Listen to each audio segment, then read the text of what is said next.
Bonjour, on est à l'aéroport de San Francisco où on vient de passer 24 heures à la rencontre des Français qui ont été particulièrement touchés par les incendies qui ont affecté l'ensemble de la vallée de la Napa et de la Sonoma, dans lequel beaucoup de Français travaillent dans le domaine de la viticulture, production, mais aussi tout ce qu'il y a autour, les tonneliers, les embouteilleurs, etc. Évidemment, les dégâts sont monstrueux, énormément de dégâts matériels, peu de dégâts physiques, mais quand même plus d'une quarantaine de victimes, même s'il n'y a eu aucun Français. Et beaucoup de dégâts économiques. Alors la bonne nouvelle quand même, c'est que ces incendies ont lieu alors que 90% de la récolte avait été faite. Et donc on aura une récolte de vin en 2017 en Californie, elle devrait être bonne.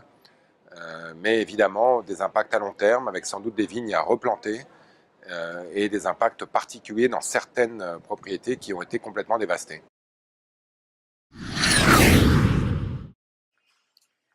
Bonjour, nous sommes à Houston où on vient de passer 24 heures. Comme à San Francisco, on a fait une réunion publique pour rendre compte de notre mandat.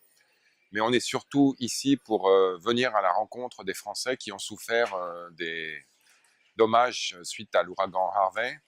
Certains ont perdu leur maison, leur voiture, d'autres ont perdu leur business. On a rencontré Cédric et Axel qui ont créé un French Hub qui s'appelle Bonjour et Bienvenue, une espèce de centre culturel dans lequel on apprend le français, dans lequel on échange autour des produits français, de la culture française. Totalement détruit, pas d'assurance de la part du propriétaire, ils sont en attente de reconstruction, c'est vraiment la galère. On a vu aussi les représentants de la French Texan Alliance for Art, Karine, qui dirige cette association, qui intervient dans les écoles défavorisées, qui aide les enfants à sortir de la mouise dans laquelle ils sont souvent et qui est beaucoup intervenu suite à l'ouragan avec des enfants qui eux aussi ont été traumatisés par ce qui s'est passé.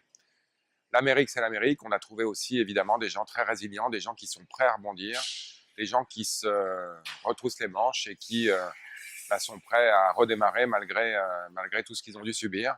Et les Français qui sont ici n'échappent pas à cette règle. Ils sont eux aussi résilients, eux aussi optimistes, eux aussi forts.